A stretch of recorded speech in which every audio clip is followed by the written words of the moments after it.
Well, good morning, everyone. Thank you so much for being here bright and early. So I'll be talking today about extracting geotechnical properties from drill core, and specifically what I want to talk about are the advantages of automating this data collection and some advantages of different systems and different technologies that are currently available to us. I'd like to preface this presentation by saying that I am not a geotechnical engineer. I am a geologist who knows just enough about geotechnical to get myself in trouble. So I'll just preface it with that. This is coming from a perspective of a geologist. So when we think about geotechnical assessment from a mining perspective, what is it that we actually need to know about the rocks? And ultimately, what we need to know are how the rocks are going to behave in a mining environment. And this includes things like caving and blasting behavior, different ground support requirements, how we monitor the rock's response to mining. So particularly if you're doing like a block cave, you need to understand how your rocks are behaving in that particular mining scenario. And ultimately, we need to be able to bring all this information together to help us develop rock behavior models. And that's the kind of data that we're interested in when we're talking about geotechnical assessment in a mining perspective. Now, commonly, geotechnical data is collected manually from drill core. That's our most common resource before we actually get into a mining environment. That's the rock material that we have available to us to do this assessment. And anybody that's actually done this knows that it's very time-consuming. We're moving. Okay. It can be somewhat subjective. And then there's also logistical challenges that prevent us from being able to log all the intervals that we have available to us. So if you've actually had to do this before, you know that because it's time consuming, you can't just leave drill core sitting on a bench for weeks upon end while it gets logged in great geotechnical detail, right? We need to move core through, particularly if you're on an exploration project. The inconsistencies in the data sets that we're collecting means that not all the data that we collect can actually be used. Oftentimes when you look at different geotechnical data sets that are collected particularly at the exploration level, you'll notice that one particular day or one particular core logger will log it very differently than someone else. So those inconsistencies in the data mean we can't always use the data we're collecting, and we're paying people to collect that data. This means that when we actually do get to underground or surface development, we actually rely quite heavily on the geotechnical calculations that we can extract from those processes. But obviously, it's much better to have predictive models that are in place well before you ever put a shovel into the ground. Now, we know that this manual data that we are collecting can be applied successfully. We build mines using this type of data all the time, but can we actually improve the data collection methods that we're using? And that's really what I want to talk about today. So there's some opportunities for automating this. There are a number of automated core logging technologies that are currently available on the market, and these technologies allow us to collect high volumes of drill core information very consistently. So you're going to hear me say the word consistently a lot today, because that's really the key for these types of data sets. These systems allow us to collect data in a matter of minutes, and of course that is getting faster and faster as technology advances, and we can collect hundreds of meters of information per day, and again, this is only increasing as things speed up. So what are our opportunities for using automated methods? Well, really it's rapid data collection and rapid parameter calculation, objective estimation of the geotechnical parameters that we're interested in, improved data coverage, so we'll talk a little bit about this as we get further on in the presentation, and being able to collect data consistently. Again, there I said it again, that's twice on one slide, consistency. So when we're thinking about what kind of data sets we actually need to be able to calculate geotechnical data using sort of automated methods, there's different types of samples that we need to have available to us, and there's different types of data sets that we need available to us. So I'm just presenting this slide to show you some of the symbols that you're going to see in the slides that follow. So anywhere that you see the gray cylinder with a line through it, that means that that parameter requires that we have uncut, oriented drill core. Anywhere that has a camera means that we require an RGB photograph of the sample. Anywhere that has the laser symbol means that we need 3D laser profiling data. And anywhere that has the blue crystals means that we require mineralogical information. Now you also see that there's a beaker at the bottom of the slide with orange liquid in it. If you see that, that indicates where that's present on the slides that chemical data is available for the particular system that we're talking about. So let's have a look at some of the automated core logging technology that's available. What is automated core logging technology? Well, essentially it's a package of various analytical technologies that are put together in a single system, typically using high precision robotics. And these systems allow us to actually integrate and co-register the different types of data that we're collecting. So these are just some examples of systems that are available on the market. The first is the SpecIM system, and you'll notice that this has the camera and the crystal next to it. That means that it collects RGB imagery, as well as hyperspectral mineralogical information.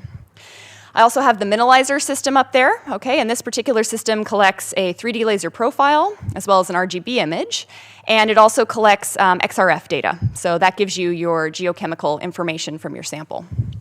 Finally, at the bottom, we have the Corescan system, which obviously I work for Corescan. So this is our particular system. This has a 3D laser profiling system on it, as well as an RGB camera and a hyperspectral mineralogy analysis system. So those are just some examples of what's available. Now, not only do I work for Corescan, but I did my PhD using Corescan data. So I'm going to talk a lot about the Corescan system today because what I'm going to present is a bit of work from that PhD work. So this is what the HCI-3 Corescan system looks like. It collects the laser profiling data at 200 micron spatial resolution pixels, and the height resolution on that system is 15 microns. So any change in height that is greater than 15 microns, we can detect in our laser profiling system. We collect the RGB imagery at 50 micron pixels. And finally, we collect the hyperspectral data at 0.5 millimeter pixels in spatial resolution. And the spectral resolution is approximately 4 nanometers. And that covers the range from 450 out to 2,500 nanometers. And for anyone that knows anything about light physics, that's our visible near infrared and our shortwave infrared range. So when we think about drill core images, we often see them in 2D. But in reality, they're three-dimensional objects. That's actually a three-dimensional image of drill core. And so when we're thinking about how we're going to extract geotechnical features, having this 3D component is actually quite important. If you look at this video, you can see that actually the fractures are quite visible when you're looking at it in 3 dimensions. We can typically see them in the RGB image because they may have slight change in color or a slight change in mineralogy. But adding this 3D component is actually quite powerful. And we'll talk a little bit about how we can integrate that information. So thinking about what do we need to know to actually plug into our geotechnical models. And there's 3 parameters that I've highlighted here. These are common parameters that we use on site, but these are certainly not all of them. There are more out there.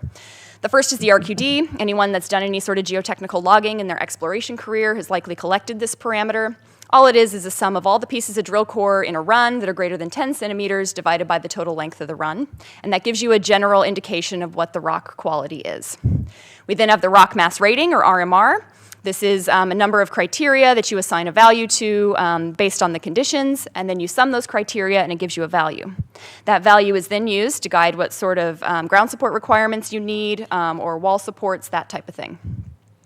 We then have the tunneling index, or the Q index, very similar to the RMR. There's a number of parameters that get a certain rating. They're plugged into the equation that you see at the top right of the slide, and that value dictates, again, what your ground support requirements are and what your general rock mass condition is.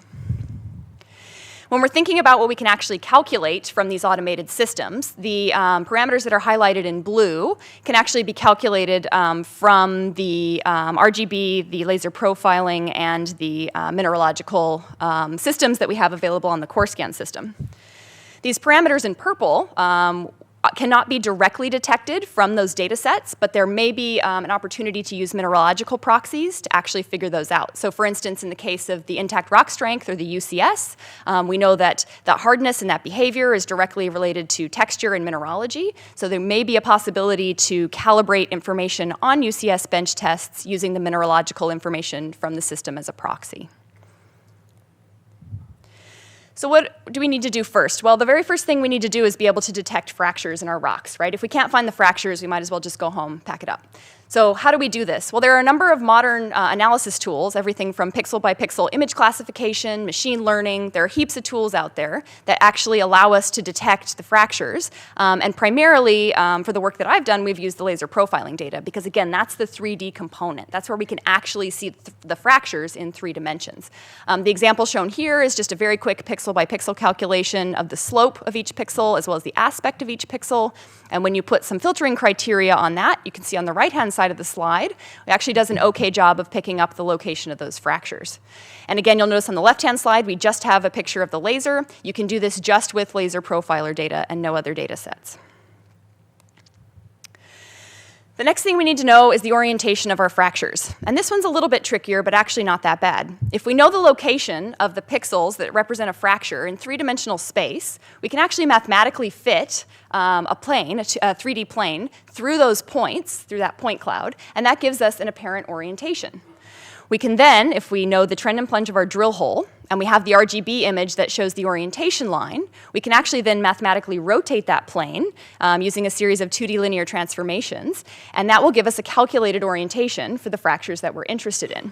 So we can do this all with mathematics, and the three things we need to calculate this parameter: we have to have oriented core with a orientation line visible, we have to have laser profiler data, and we have to have the RGB image that shows us the location of the orientation line. Fracture mineralogy: once we know the location of the fractures, if we have a mineralogical data set available to us, then all we have to do is query the co-registered data for the mineralogy that's present both in and around the fracture. And so really all this requires is the laser profiler data as well as the mineralogy data. The number of fracture sets: so once we have the orientations available to us, we can plot those up on a stereo net and we can see the different populations that come out of that. Now, if you notice, we need the oriented core, laser profiler, and RGB image. That's because that's how we calculate the orientations. But you'll notice that the blue crystal is also partially shaded, and I'll tell you why. Because we have the information from the mineralogy available to us, we can actually plot that on this stereo net as well. And the power of that is that it may be that you have one particular orientation of fractures, but perhaps one is filled with a very soft mineral, and one is filled with a very hard mineral. And that's geotechnically extremely important to know.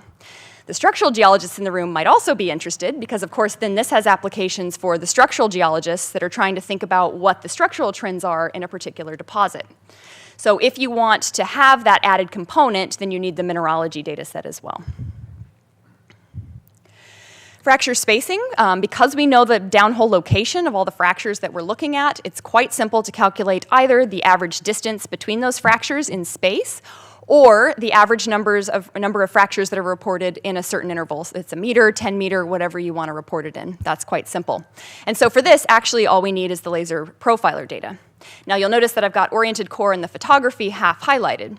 The reason for this is that in the geotechnical engineering world, they are very strict about how you actually calculate these distances, and they require that you calculate the distance between fractures from the center of the plane, where the plane intersects the drill core, to the next center of the plane, where the center intersects the drill core. So if you need that level of detail in your data and in your fracture spacing data set, then you will require the oriented drill core and the photograph so that you can actually calculate that plane in space.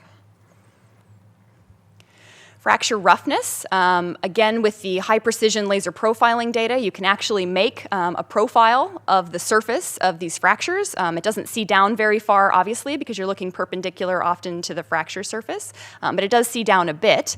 And if we're thinking about the most, I would say, qualitative thing that we do when we're logging drill core, it's the roughness. If anybody's been in a core shack and you've got those lines up on the wall and you're sort of holding your drill core up to it, trying to decide which line of roughness looks most similar to the fracture you're looking at, it's quite challenging, and it is very qualitative. So this approach at least gives us an opportunity to sort of measure and give it some quantitative proxy for what the roughness of the fracture is. So again, because we have that point cloud, all we have to do is look at the sort of surface topography of that point cloud compared to a flat plane, and we can calculate a pretty good fracture roughness proxy. Another possible opportunity to do this would be if you are doing fracture orientations and you are calculating a flat plane to a point cloud, all you have to do is take the sum of the residuals, and that gives you some indication of what your roughness is. So let's think about manual versus automated methodology for data collection. So this is an example from a paper that we published last year in SEG. And if you look on the right-hand side of the slide, this is actually from an actual mine site. This is the geotechnical data that was collected. And you'll notice that there's actually no geotechnical data in the top part of the drill hole.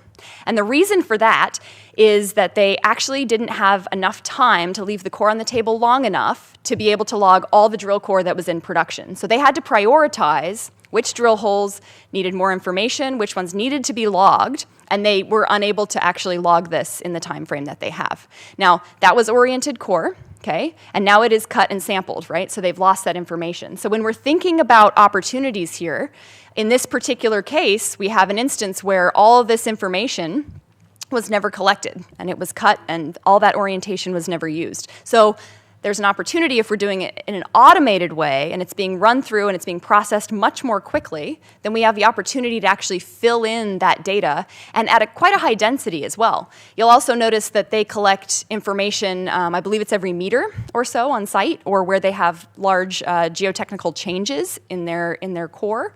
Whereas this type of system where you're actually collecting all of this information continuously down the drill hole is giving you much, much higher data density than you would get using the manual methods.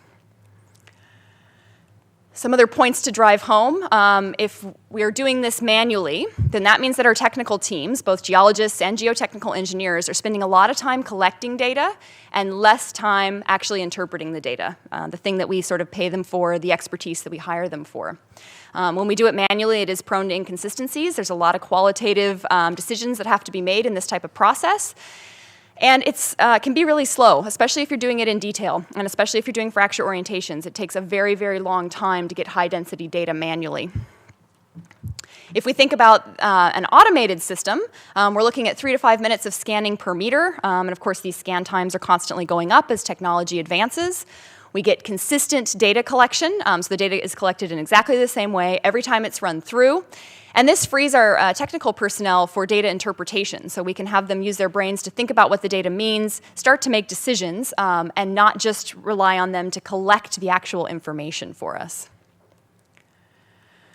Some other advantages, again, ability to collect continuous downhole geotechnical data, even in areas that have poor rock quality. So you might be saying, well, you know, we do televiewer data, that's the data set we use, that's great, but you're not going to send a $100,000 plus tool down the hole if your RQD is 0. So if you run that caliper up and it's showing you have poor ground condition, you will not send the televiewer down. In this case, because we're looking at all the core that's recovered, we can collect information even in high-density fracture areas and even in low RQD areas. So that's one advantage. The data is, again, collected consistently, there it is again, so that any changes that need to be rolled out to the data set can be done consistently. And one example is oftentimes you get to the end of the drill hole and you find out, oh, the orientation line was 5 degrees off, starting from this interval all the way to the end of the hole. Well, if you already have the orientations calculated and you want to, or already measured manually, and you want to roll that back through, it's a lot harder to do that with the information that's collected manually. But if you have it from an automated system, you can just absolutely roll it out through the data set, make that correction, off you go. We also get increased data density, which I talked about on the slide that showed the downhole plots. And this is really important. If we think about the things that we do in geoscience in general, it's a statistics game, right? If you hit it enough times, you're bound to converge on the answer. So this increased data density gives us the opportunity for robust statistical determination of our rock properties in a geotechnical sense. It also gives us the opportunity to implement machine learning. So higher density data means that we can start to apply things like machine learning, big data techniques, those types of things. And the large volumes of consistent geotechnical data will increase the underlying statistical support for our rock mass characterization, making that much, much more robust. And I think we can all agree, if we can make that more robust, if we can make our models better, we're only going to be better at what we do as miners. So just a quick comment on some of the future developments and opportunities. Obviously, technology is constantly advancing. It's constantly moving forward. And the geotechnical capabilities will come along with that. So we have ever-increasing laser profiler, RGB camera, mineralogical resolution. That's only going to enhance these types of calculations and these types of ideas. And then, of course, geotechnical specific systems are going to assist in streamlining the geotechnical data collection. So on the bottom of that slide, I have an image. Of course, it's from Corescan, but this is actually upgraded RGB and laser profiler images. So the resolution is half of the images that I showed previously in the presentation. And you can see it's pretty high resolution. You can't see it very well here, but you can actually see the writing in the laser profiler image. It's that high resolution. And then we also have a picture of the new core photo system, which will be coming out hopefully sometime this year with Corescan. And this is a geotech-specific system that only has on board the laser profiling system and the RGB. So if you're only interested in fracture identification and fracture orientation, this is a system that you could implement in line in your core sheds. So just some upcoming developments. I'm excited to hear what other companies have out there as well.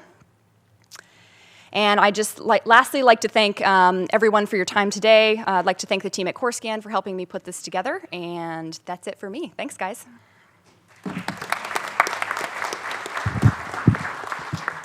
Thanks, Cassidy. We have time for one question. Everybody's got a microphone, so you can request. Your microphone will go red, and then you can ask your question. We are also going to give a gift to speakers. We're going to do that at the end of the day, as well as sponsors. So please come and see us. Question? Push the button. Sorry.